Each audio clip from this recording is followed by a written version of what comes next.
Tint arrives home and finds a mysterious woman prostrating herself inside his house. She's kneeling on the floor, faintly glowing, and it's soon revealed that she's a goddess. The world is Orakia, a continent made up of 5 nations that were once united under the Toskabulk Empire. Here, humans, elves, beasts, dwarves, and halflings all coexist, while monsters prowl the lands outside the goddess's protective city barriers. Those who fight with the goddess's blessing are known as adventurers, gaining power and skills from their battles to defend the world. In the midst of a monster fight, Rhea, a rabbit-eared adventurer, unleashes a flurry of blows called Quick Rice Cake, Rabbit's Rice Strike. Tint, her teammate, appears drained, while Leonore refuses to help, claiming she's tired. Afterward, Rhea apologizes to Leonore, who remains cool and collected. When Tint asks Leonore to carry Rhea's healing orbs, she refuses, calling him unhelpful. Annoyed, she uses her queen's telekinesis to move them herself. Nearby, Trisso is overwhelmed by monkey-like monsters and calls for help. Leonore dismisses his struggle, saying he should handle it on his own. Suddenly, a powerful monster appears. Savant, the party's ace, steps up. As the beast charges, he responds with a deadly sword technique, slicing through the monsters in a whirlwind of wind magic. Tint observes as Savant wipes out almost every enemy in one go, but one monster survives Savant's assault. Tint realizes this creature has resisted Savant's signature move, Blowin' in the Wind. As the monster charges at the immobilized Savant, Tint steps in to protect him. Tint blocks the monster's blow with his shield but is soon overpowered, thrown to the ground along with his shield, and coughs up blood. As the monster finally falls, Savant approaches and, with magic, breaks what's left of Tint's heirloom shield. Tint is curious to know why he did it, but Savant coldly tells him he's out of the party. Standing in silence, Tint listens as Savant criticizes him for disobeying orders. Tint had acted to protect Savant, thinking he was in danger, but Savant claims he could have evaded the attack and didn't need saving. He scolds Tint for putting the team at risk, and despite Tint's apology and promise to do better, Savant expels him from the group. Another teammate backs up the decision, urging Tint to leave. When Tint asks why, Savant reveals they've been invited to join the Elite Garden of Diversity, one of the strongest adventurer parties around. However, the invitation doesn't include Tint. As a level 0 adventurer who can't gain experience, he's not wanted. Later, limping through the rundown district of Ligia, Tint reflects on his injuries and his expulsion. He remembers how the healer didn't heal him after the battle, and his rewards have always been much less than the others. Even so, he's determined not to give up. He recalls starting as an adventurer at 13 and training hard for 3 years, but he's never gained a single level. People call him God Enemy, infamous for being unable to level up. Unlike others who get their power from the goddess Esther's blessing, during the ritual of the floral crown, he feels abandoned by the goddess and unwanted by the guild. Yet standing before his shabby home, Tint refuses to give up. He wonders what to do next. When he finally enters his house, exhausted and planning to think about his future tomorrow, he's stunned to see a radiant woman with long, shimmering hair waiting for him. She sits quietly, surrounded by a gentle light that fills the room. Tint recalls that she is the goddess, and from this moment, his new story began. Inside his battered home, Tint is startled to see a mysterious woman before him, her presence shimmering with light. Although they have never met, he instantly knows she is the mother goddess of mankind. As she glides forward, surrounded by sparkling motes, Tint stands frozen, tense and bewildered. With his reputation as God's enemy, unable to level up, he assumes the goddess is here to punish him. Convinced his end is near, he braces himself to beg for mercy. Tint imagines the goddess's wrath, and he trembles with fear. He squeezes his eyes shut, steeling himself for judgment. But instead, the goddess suddenly bows deeply and apologizes, leaving Tint utterly stunned. He hastily asks her to rise, insisting that a goddess shouldn't bow to him. Flustered, she straightens up, apologizing again. She introduces herself as Esther, the goddess in charge of the Corporation Black God, the one who governs the world and bestows adventurers with the leveling blessing through the ritual of the floral crown. She explains that when Tint became an adventurer at 13, a mistake was made. A glitch in the blessing ritual meant he never received the power to level up. She bows again, guilt written all over her face, and admits it was her mistake. Realizing the true reason for his years of stagnation, Tint is momentarily speechless. Esther, now panicking, keeps apologizing. Tint assures her he holds no grudge, which seems to comfort her. She kneels before him, face full of regret, acknowledging she can't erase the pain of his last 3 years. Tint listens quietly, then forgives her, saying it would be rude to refuse after she came all this way to apologize in person. Despite how hard those years were, he accepts her apology. Esther is moved to tears and, overwhelmed by his forgiveness, rushes to embrace him. Afterward, Esther apologizes for her earlier flustered words. She even awkwardly offers to change his pants because she ruined them with her tears. But Tint politely declines the offer. She tells him that, if anything, he's suffered because of her mistake. 3 years as a level 0 adventurer must have been an incredible burden. Determined to set things right, Esther decides to bestow the leveling blessing on him again, this time making sure it works. Tint can hardly believe it.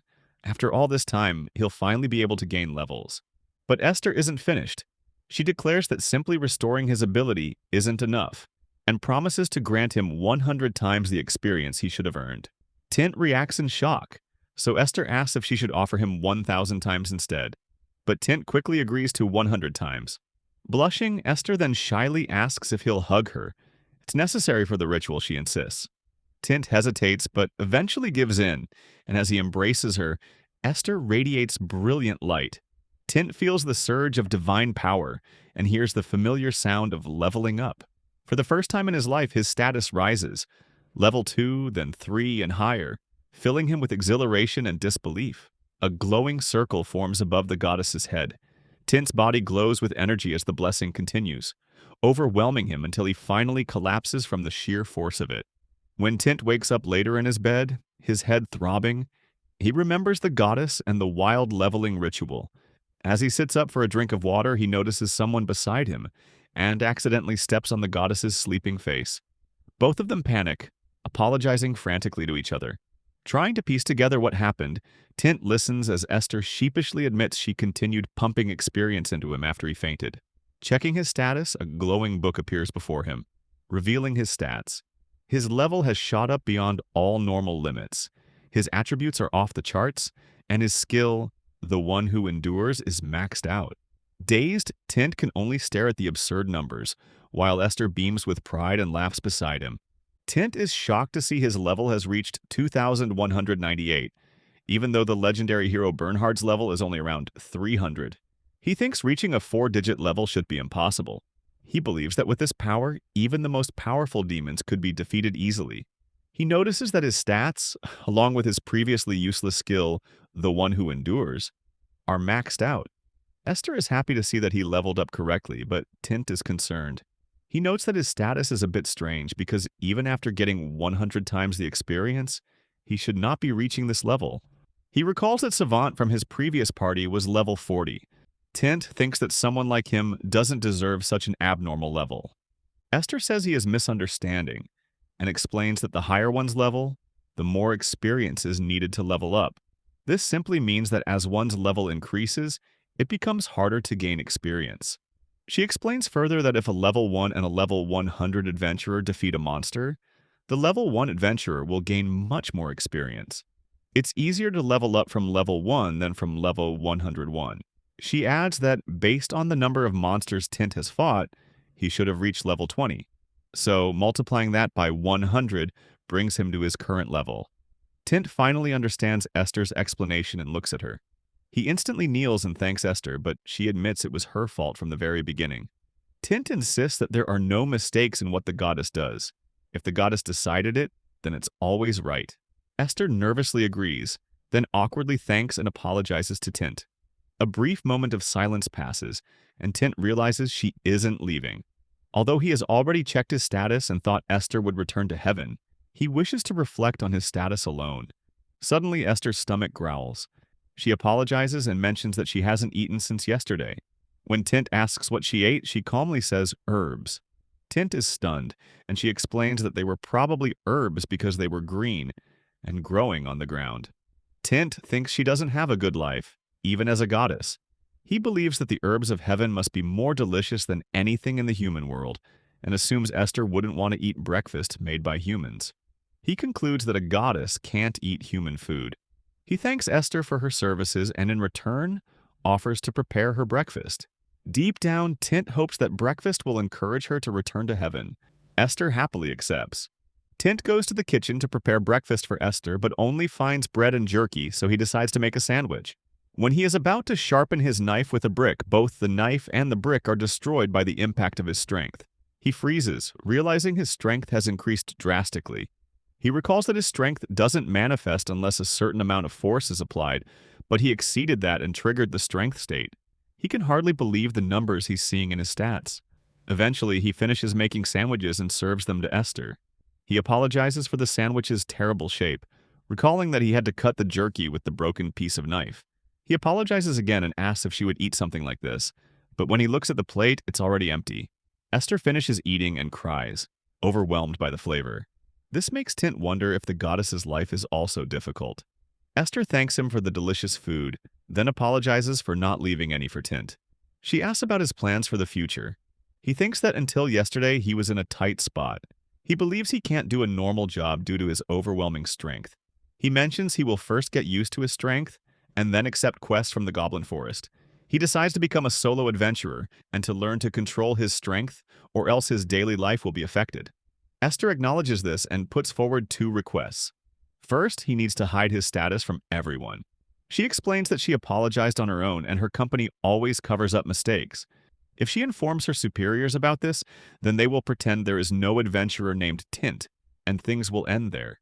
Tint realizes that if her company finds out, he and his experience will disappear. Esther adds that she has descended from heaven and revealed her identity, which is forbidden. If her company finds out Tint has suddenly become the best adventurer overnight, they will suspect her. If they discover she gave him 100 times the experience, they will surely fire her. She again requests that he hide his power and act as if he has leveled up gradually. Tint nods, thinking that no human could reach this level, and if people learn that a former level 0 is suddenly superhuman, it will draw unwanted attention. Esther then makes another request, to join him on his trip to the Goblin Forest. She justifies it by saying she will help him control his strength until he gets used to it. Tint refuses, but Esther insists that she has taken a day off to apologize to Tint. After working for 100 years, she has taken 3 weeks off. Tint becomes confused, thinking about the work culture in heaven.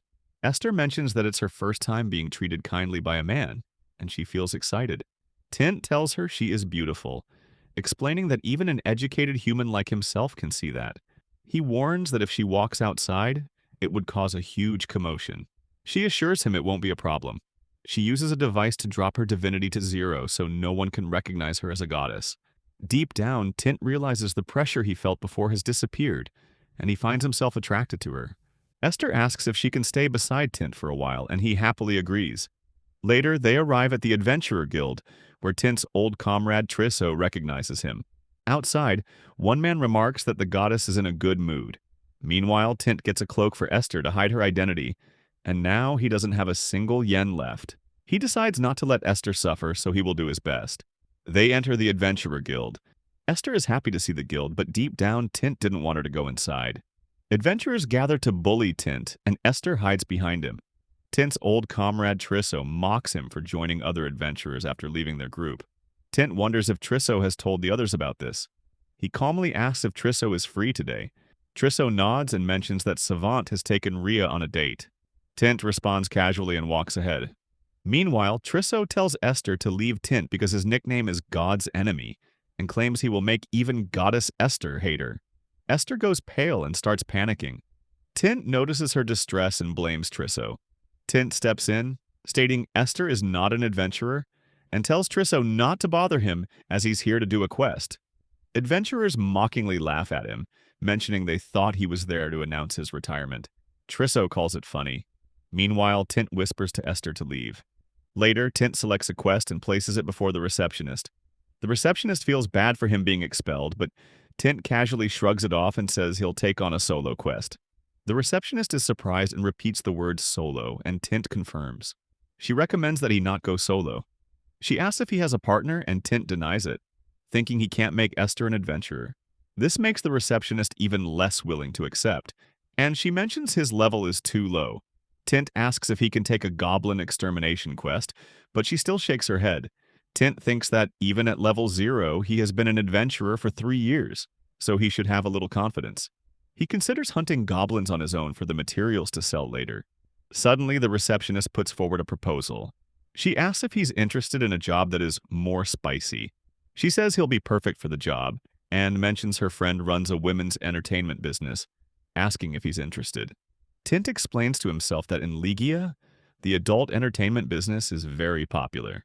He quickly denies it, saying he's not made for such a job, and deep down wishes she would stop talking like this in front of the goddess Esther. The receptionist doesn't give up and points toward his lower half, and Tint, embarrassed, tells her to stop. Esther starts to look as well. Trisso steps in to calm the receptionist down.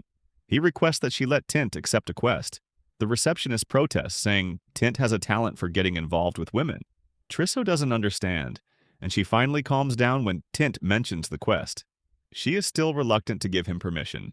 When Trisso shows interest in joining Tint, the receptionist finally approves. Later in the forest, Tint recalls that it all happened because of Trisso's help. He tells Trisso not to follow him further. Trisso nods and mockingly says he doesn't want to see his ex-comrade get killed easily. Afterwards, Tint thinks that Trisso was already looking forward to this, and admits he is scared of getting close to people. Esther looks uncomfortable and Tint notices her. He decides to change the subject, saying it's amazing they are inside the goblin forest. It's all because of Esther. He explains that Esther has established a protection field against monsters, which is why the monsters in the area surrounding Ligia are weak. He recalls that hundreds of years ago, Esther created a protective barrier against monsters, which also affects the areas surrounding the main city. He notes that the distance to the capital city is proportional to the strength of the monsters present. He concludes that the goblins in the goblin forest are F rank, making it easy for lower-level adventurers to gain experience and make money here. Esther recalls that she thought humanity was doomed when demons invaded. Tint thanks Esther for her service and the safety they now enjoy. Esther shrugs it off, mentioning she is just overwhelmed seeing the system. She says she is responsible for creating it and gained all the management power, which has made her insomniac since that day. Deep down, Tint wishes for a goblin or dragon to appear to break the awkward moment. Finally, a goblin appears and Tint shields Esther, noticing a weapon in the goblin's hand. But Esther notices that the goblin is naked. Tint insists she not look and says it's normal because it is a monster. Esther disagrees, believing this is not normal, and wonders aloud what the monster department is doing. She trembles with terror, asking Tint to help her. He calms her down and tells her to keep her distance. When the goblin attacks, Tint wonders if goblins didn't used to move slowly. Suddenly, Tint moves his hand, and unexpectedly the goblin is split in two. He quickly panics, thinking he can't let Esther see this. He instantly apologizes while Esther is feeling sick. He says he miscalculated his force and pats her back with his bloody hand to see if she is okay, only to realize her back is now covered in blood. Next, 3 more goblins appear, and Esther starts panicking. Esther collapses on the ground, while Tint tries to control a power that exceeds his human form. He manages to strike down another goblin with just 1 finger. Now he is starting to get a grasp of his power, which is why he needs to strike down 2 more monsters. Tint notes that his skill level has also increased, which means he is learning faster. He grows worried about Esther and tells her they should wrap up for today and head back. He finds her touching her back and notices blood on the tree where she was leaning. She screams when she sees her bloody hand. Tint starts to panic, thinking the blood is from his own hand when he patted her back earlier. He worries that the goddess's wrath might fall upon him. Meanwhile, Esther is only concerned about whether she is going to die. Tint is stunned that this is what she is worried about. He tries to calm her down, thinking she is just like a human who could die from blood loss. Esther cries out, lamenting that she is dying before having any experience with men. Tint tries to calm her down again but fails, and Esther protests that he has failed his health exam.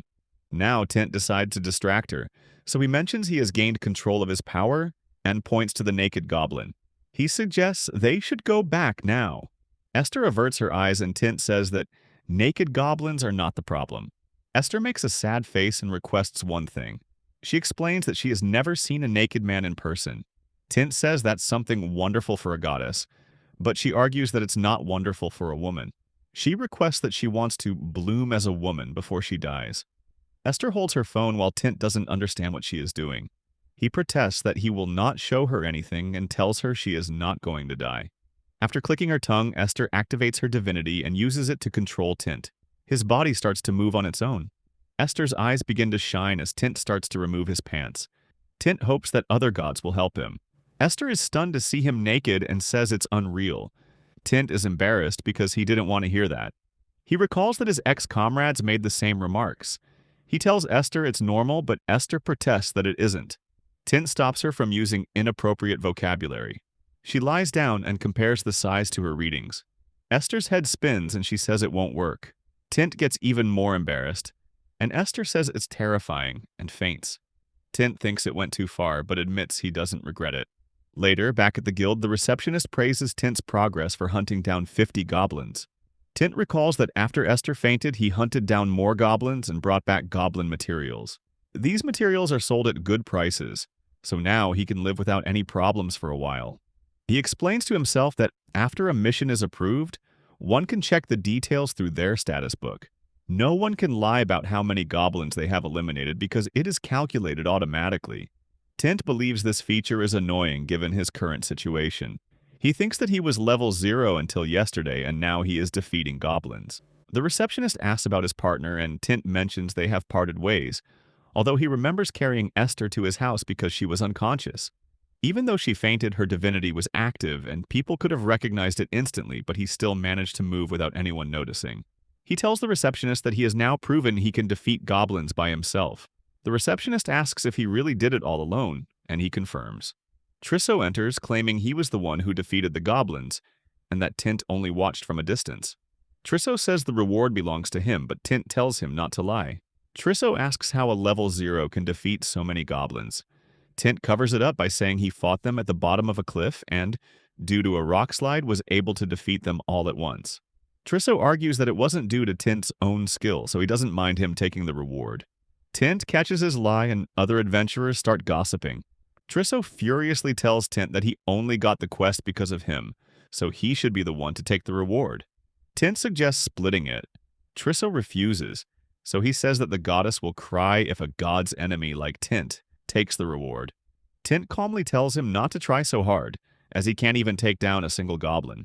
Then Trisso suggests participating in a knife-throwing game, explaining that a knife should be thrown at a circular target and whoever gets more points will get the reward. Tint thinks Trisso is always like this, suggesting something he's good at. Trisso presses if Tint is scared, and Tint reluctantly agrees. Trisso suggests doing 5 throws, and Tint agrees. The adventurers start betting on Trisso, but Tint requests the receptionist to bet on him, thinking he wants her to gain some benefit as well. Trisso and Tint prepare for the competition. Tint thinks he is bad at calculating, so he should just throw all the knives at the center to gain more points, but rejects the idea instantly because he doesn't want to stand out too much. Still, Tint is confident he will win. Later at night, Trisso ends up drinking. He feels annoyed at being defeated by Tint. He thinks he didn't win even once in the knife-throwing game, and now Tint will tell others and they will laugh at him. His colleague is curious about why he is mad. He angrily mentions that Tint has stolen his reward. However, his colleague points out that it wasn't stealing because Trisso was at the guild when Tint went on the quest. She finds Tint amazing because he defeated goblins despite being level 0. Trisso says that Tint used a rock slide, but his colleague says it is still impressive. Tint's second colleague wonders aloud if Tint is really level 0. Trisso mentions he has looked at Tint's status book many times and always laughs at it.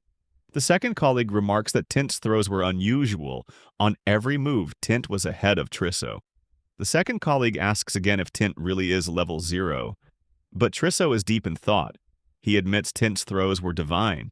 He concludes that it was the goddess Esther's gift. He believes she had compassion for Tint, who was expelled from the group, and thinks it's a bad time for interference by the goddess. Meanwhile, somewhere else, Esther is busy eating. She thanks Tint for the delicious meal. Tint thinks she has forgotten about today's incident. He recalls that when she woke up, she kept apologizing and kneeling before him. He drinks and feels satisfied to have kept all the rewards and to have succeeded on his first day after leveling up. Esther asks if she'll be alright drinking alcohol, and Tint insists she drink more, thinking it will help her forget what happened today. Later, Esther vomits. Tint thinks it was a bad idea to let her drink. He suggests she let it all out and she will feel better. At the same time, a pointy-eared girl is watching Esther vomit. Aitana, the pointy-eared girl, is fighting a huge monster. Her role is simple: fight monsters on the front line to hunt them down. She strikes the monster near the town known as the Temple of the Monkey God. She belongs to Group S, the Garden of Diversity. The front line consists of the beastman Layla, the halfling, and Jan. The midline contains the company of mages, while the backline contains the company of archers.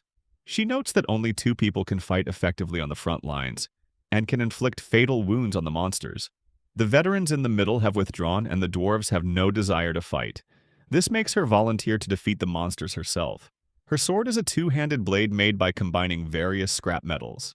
Suddenly, the monster roars, making everyone tremble, but Aitana doesn't flinch. She tells herself that a normal adventurer would lose their will to fight, but she is a girl who has trained hard with her father, who is much scarier than this monster. She thinks it's the perfect opportunity to confront the monster herself. She activates her intuition skill, which alerts the user to danger when facing a strong opponent. She feels annoyed to have to use this against the monkey monster, but after enabling her skill, she charges forward. The monster creates 5 punches at once. Aitana explains to herself that the strength of those punches lies in their attack patterns. Even after making 5 punches, it attacks all at once. She says she hates monsters for this reason and decides to fight head-on. Surprisingly, another adventurer girl comes in and counters the monster's attack with her shield. Aitana calls the girl Layla and tells her to back off. Layla protests, saying she can't let an ugly monster attack her little sister. The monster growls, and another adventurer, Jan, comes forward to strike it. Aitana instructs him to hunt down the weaklings, but he protests. He says his magic swords have told him to eliminate the monster. The monster growls again and attacks Jan, sending him back. He says his swords lack a sense of nobility. A party member suggests letting the archers handle it, since she is now running out of magic and close combat is dangerous. Layla tells Aitana to leave, but Aitana refuses, saying she hasn't had a satisfying fight. She runs towards the monster using her Ice Flame skill. She strikes the monster, but before she can deliver the final blow, her dwarf teammate hits the monster and defeats it. Aitana yells that her target was stolen, but her teammate calls it a great combo. Aitana clicks her tongue in frustration. She recalls her father told her to learn from others. When he was 10, he fought demons alone and was defeated. Afterwards, she joined the Adventurers Academy, but to her it was just a waste of time. She joined Party S, the Garden of Diversity. She has noted that the one who lands the final blow gains the experience. If she fought alone, this wouldn't happen. She recalls her father reached level 100 at the age of 18, but at 16, she is only level 81. She decides to surpass level 100 in 2 years. Daria yells at her for being careless, saying she could have died without magic. Aitana recalls that Daria, the sub-captain, was once a powerful magical swordswoman, but now feels more comfortable in the middle rank. The party leader Serfan explains to Daria that Aitana has intuition and attack recovery, so she can never lower her guard against a monkey god of that level. Aitana believes that risking more is efficient for leveling and calls her skills obstacles. Daria protests, saying the leader is too lenient on Aitana, but Serfan calms her down. Serfan asks Aitana if she's going to the guild dinner. Unexpectedly, Layla hugs Aitana and mentions that creepy guys will look at her weirdly. Daria agrees and admits Aitana has an attractive body. Layla scolds Daria for looking at Aitana that way, but Daria insists she isn't. Daria wonders why an elf like Layla has a figure like that. Layla confidently says she spends lots of time with Aitana, and Daria gets furious, insisting she doesn't lack company. Serfan stops them and tells Aitana to come to dinner. Aitana clicks her tongue, thinking everyone is focused on appearances, and believes with Serfan as leader, this party will be in trouble. Still, she is determined to become stronger than her father so she can defeat the demons. As she leaves, she reflects that following orders is obligatory and wonders if this is all right. Their mission is to inform the guild that they have eliminated the monkey god. This information brings prestige to their guild. At the guild, Aitana wonders if she should participate in duels. She tells Layla not to follow her, but Layla insists she'll guide her as her older sister. Aitana recalls Layla saying she has been on Earth for just 3 months. She ignores her and tells Layla not to bother her.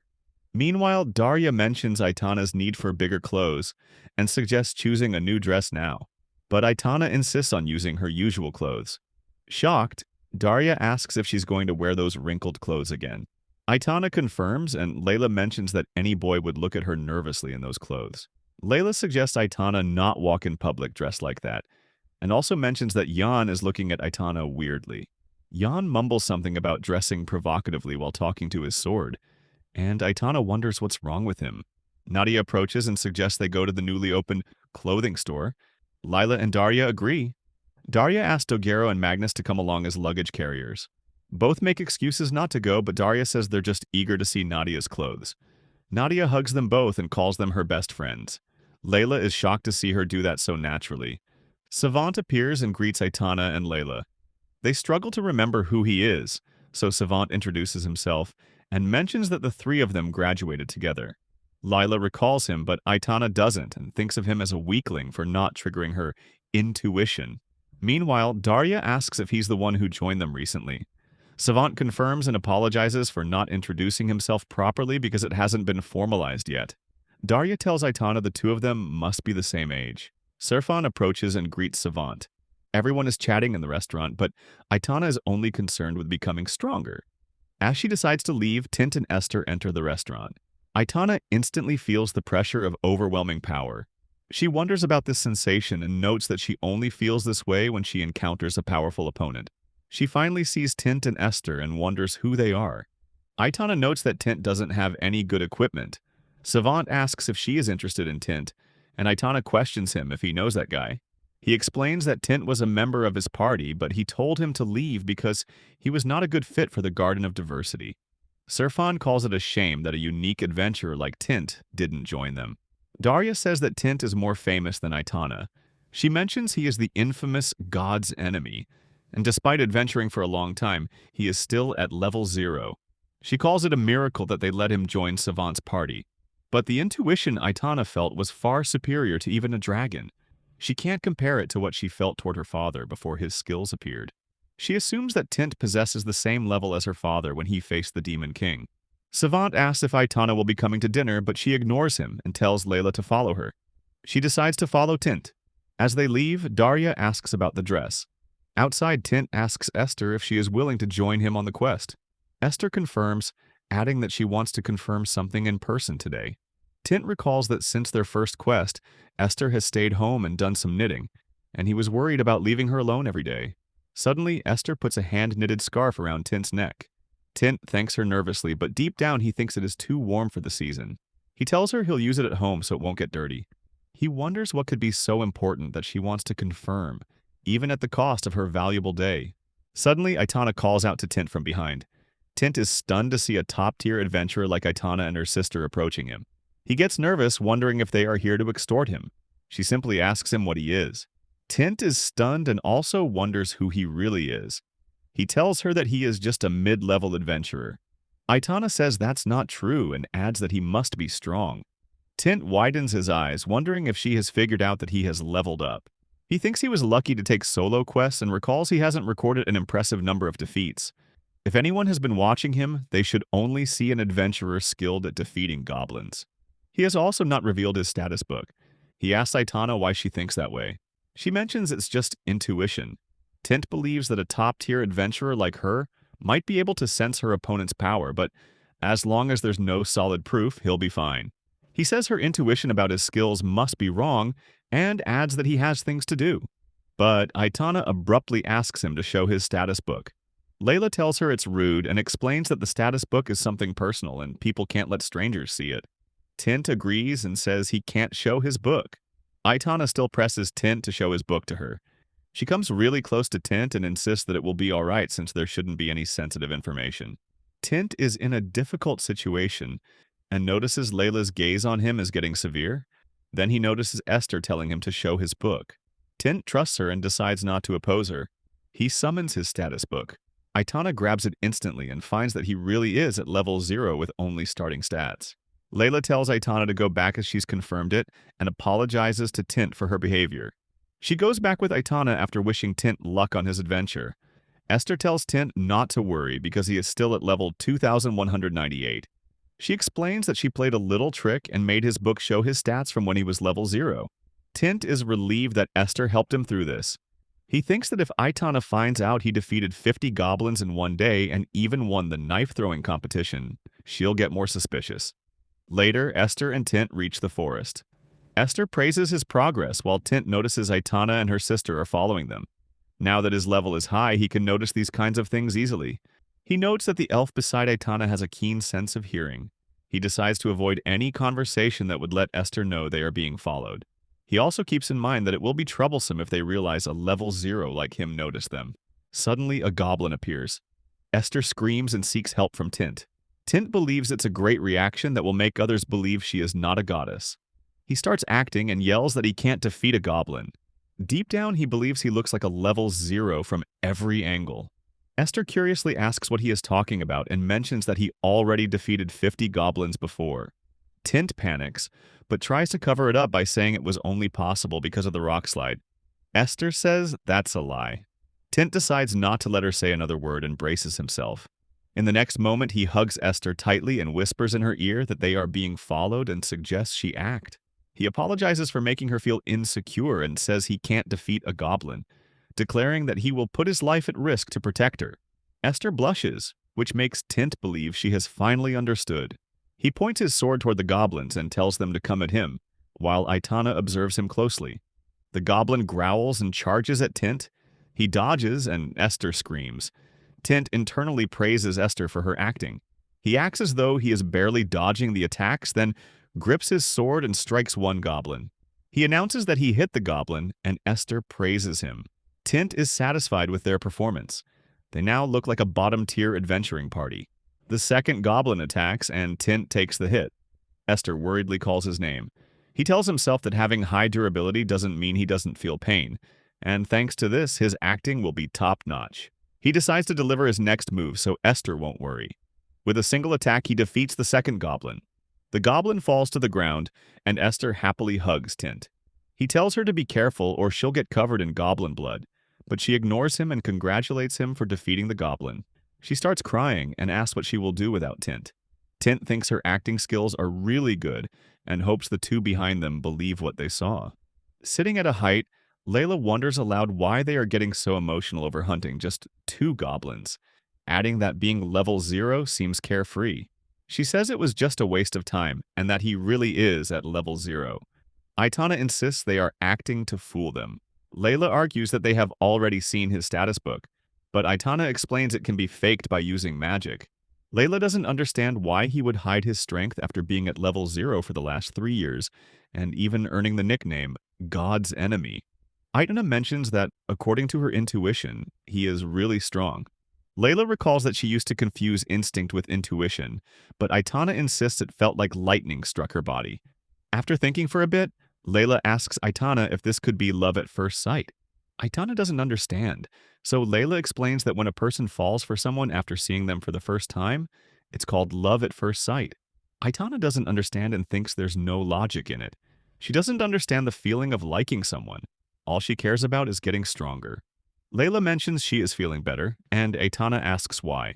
Layla suggests they go shopping and also suggests Aitana should make a few more friends besides guys. She admits that friendship between guys and girls works, but for a beautiful girl like Aitana, it's a whole different story. She yells that Aitana is more than family to her. Aitana says that this will make Layla weaker, and she won't get stronger this way. Layla mentions that connections can also make people stronger. Suddenly, Aitana senses some kind of danger and freezes. She jumps down and tells Layla to go home, and warns that if she doesn't, she'll kill her.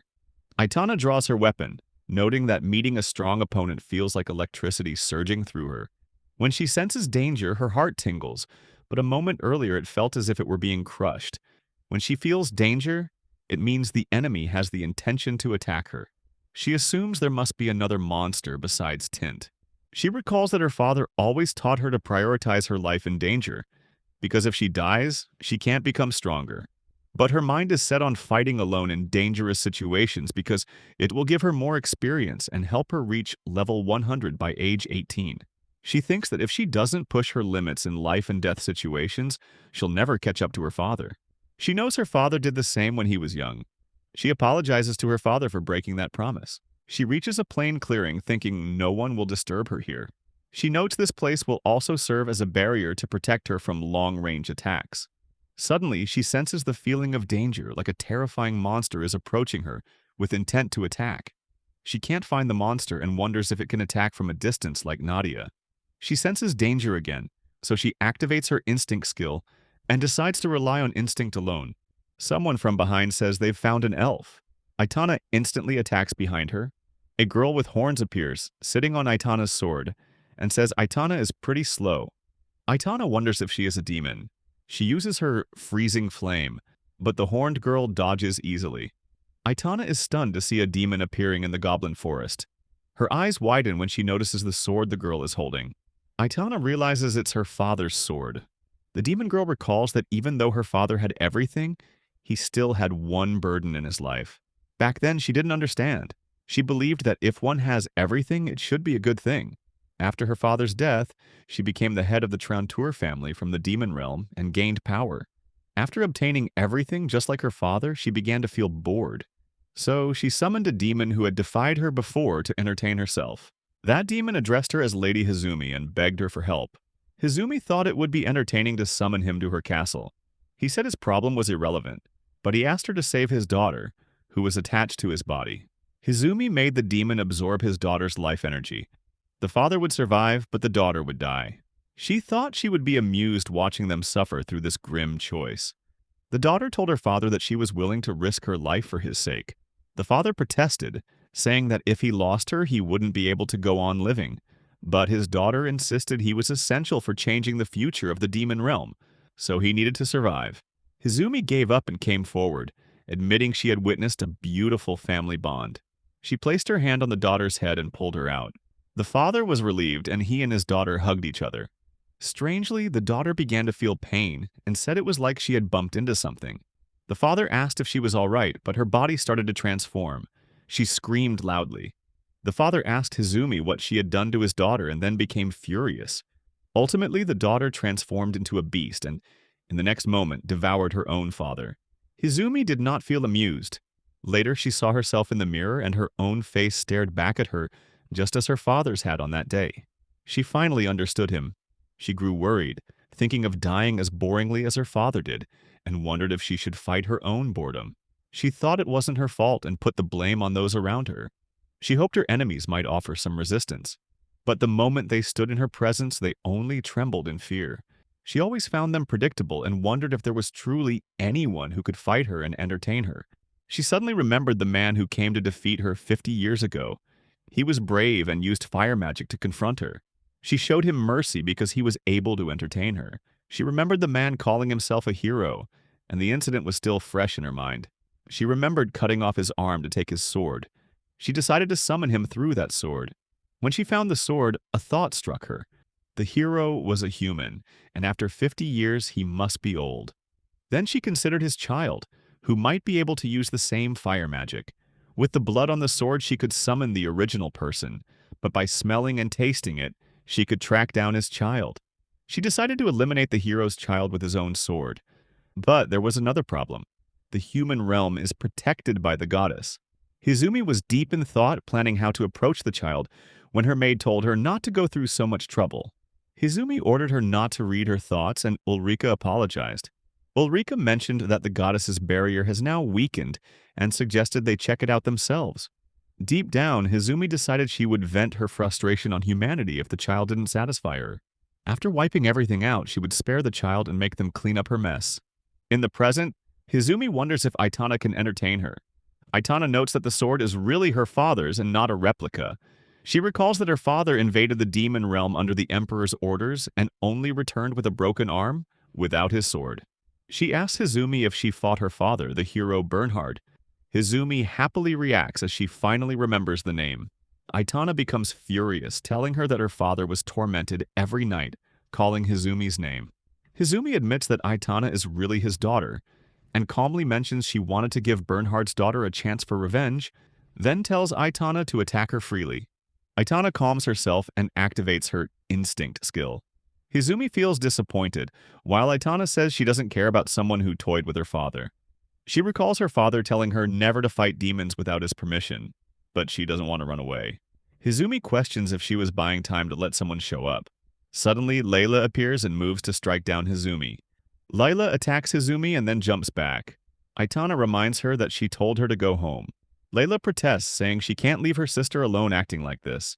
She realizes and wonders aloud why a demon is present here of all places. Hizumi is amused to sense the blood of Bernhard from Layla as well. She says it's weaker than Aitana's, but since Layla attacked, she is a bit stronger than Aitana. Layla doesn't understand and notices the sword Hizumi is holding. Aitana mentions that Hizumi is the demon who took their father's arm. Layla thinks that for them their father is everything and Hizumi defeated him. She says that Hizumi is Aitana's ultimate nemesis, so she can't run away. She raises her shield of the fire dragon to protect Aitana. Aitana mutters Layla's name. Both of them get into position while Hizumi remains in a light mood. Aitana agrees with Layla and thinks she has trained her whole life to defeat Hizumi. She believes it is the perfect chance to prove why she has survived. She is also worried that the human realm is quite close from here, and notes that the barrier's power must be ineffective against Hizumi. She believes if her father were here, he would have given her permission to fight.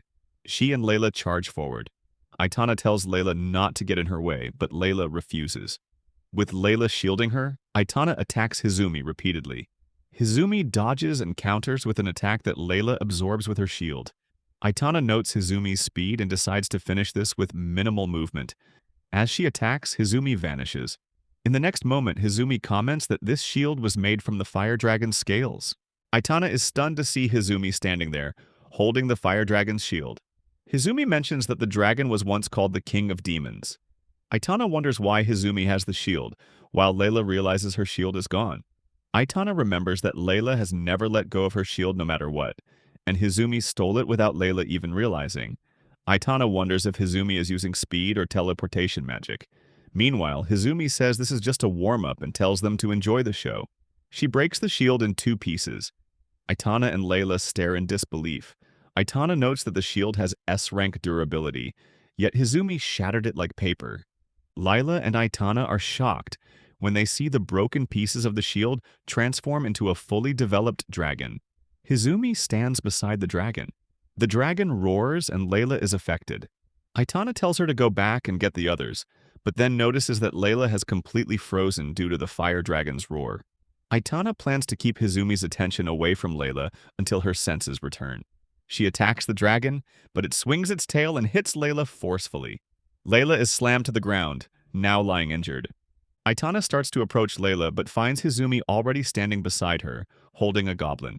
Aitana tells her to stay away from Layla. Hizumi makes holes in the goblin's head and mentions she won't lay a hand on Layla. She throws the goblin's body onto Layla. Electric waves appear and the goblin's body fuses with Layla. Aitana can't process what just happened. Hizumi explains that she has infused Layla's body with goblin essence. After a short time, Layla's body will be neither human nor goblin, but will become a monster. She explains there's no way to cure her into a human again. She adds that she has never heard of such a spell, but the creature she just made can't be measured by her usual standards. Aitana furiously says she will kill Hizumi. Hizumi gives her a chance. She says if Aitana manages to slay the fire dragon and even wound her, she will restore Layla's true form. Aitana questions how she can trust her, so Hizumi draws up a contract and explains that if she fails to uphold the terms written there, death will come to her. If she loses, she will become Hizumi's plaything for life. Hizumi explains she will be forced to be touched like a toy, made to move against her will, and left in darkness for life. Hizumi looks forward to making Aitana her toy. Aitana is left with no choice but to fight, as Layla's body has been merged with a goblin. Taking on the dragon and Hizumi at once is impossible, but Aitana bites her finger and puts her blood on the contract. Hizumi is happy and eager to see how Aitana will take down the monster. Aitana uses frozen flames hoping they will work against the fire dragon. She manages to strike and, using her intuition, believes she can really take it down. Unexpectedly, Hizumi takes down the dragon with just her palm and calls Aitana's magic pathetic. Both of them leap into the air. Aitana swings her sword at Hizumi, but Hizumi catches the sword mid-air. She mentions that Aitana's father's spell was on a whole different level. Then Hizumi raises the sword and slams it into the ground along with Aitana. Aitana groans in pain. She thinks of running away by leaving her sword, but doing so would mean losing. Before she can act, Hizumi throws her and she crashes to the ground beside Layla. Hizumi asks her name. After learning it, she orders Aitana to beg for mercy, saying that if she does it in an entertaining way, she'll let her go. But Aitana remembers her father telling her never to beg for her life as a swordswoman. She decides not to beg, recalling that he also begged Hizumi and lost himself as a hero, ending up empty inside. She looks at Layla and instead begs for Layla and herself to be saved. Suddenly, a blast erupts and a rocky wall behind them collapses, creating a tunnel. Hizumi is stunned, while Tint comes out of the tunnel. He nervously asks if he's interrupted something, and Aitana looks at him with hope. Here I am, know it's been a while. I was in denial about my love.